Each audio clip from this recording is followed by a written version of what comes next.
అలాగే justice Ramineni Ramanujam garu chief justice of లోకాయుక్తకి chief justice గా పనిచేశారు రామానుజం గారు. అలాగే జస్టిస్ తోట లక్ష్మీ నరసయ్య నాయుడు గారు రిటైర్డ్ హైకోర్టు జడ్జిగా ఉమ్మడి ఆంధ్రప్రదేశ్ కి పనిచేశారు.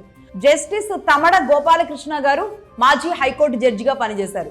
అలాగే జస్టిస్ పి శివశంకర్ గారు హానబుల్ జస్టిస్ హైకోర్టు ఉమ్మడి ఆంధ్రప్రదేశ్ కి అనేదానికంటే నేను ఇంతకు ముందు చెప్పాను కదా, పి శివశంకర్ గారు ఎపిసోడ్ 1లో వస్తుంది.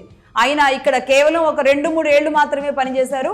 అప్పుడు అంటే ఈయన కాన్స్టిట్యూషనల్ లా ఎక్స్పర్ట్ కూడా కావడం వల్ల భారత న్యాయ వ్యవస్థలో అనేక రకాల మార్పులు తీసుకురావడంలో ఈయన ఉపయోగపడ్డారు. ఎలా అంటే చెప్పాను కదా, ఇందిరాగాంధీ గారు జనతా పార్టీ టైంలో ఆవిడ్ని జైల్లో పెట్టినప్పుడు ఆవిడ్ని బయటికి తీసుకురావడంతో ఏకంగా 4 మినిస్ట్రీస్ ఇచ్చి ఆయన్ని మంత్రిని చేశారు అని చెప్పాను కదా. ఆ సమయంలో ఆయన ఎక్స్టర్నల్ అఫైర్స్ మినిస్టరే కాదు, లా మినిస్టర్గా కూడా పనిచేయడం వల్ల ఆయన భారత న్యాయ వ్యవస్థలో సమూల మార్పులు తీసుకొచ్చారు పి శివశంకర్ గారు. అలాగే ప్లానింగ్ కమిషన్ చైర్మన్గా కూడా పనిచేశారు అని చెప్పాం కదా. అంటే ప్రధానమంత్రి మాత్రమే చేసే ఒక కమిషన్ని దేశంలో ఇప్పటివరకు ఎవరు చేయలేదు. కేవలం పి శివశంకర్ గారు మాత్రమే ప్లానింగ్ కమిషన్ చైర్మన్గా పనిచేశారు. ఉమ్మడి ఆంధ్రప్రదేశ్ ఆనాటి సమయంలో ఆయన జడ్జిగా పనిచేశారు మన హైకోర్టుకి.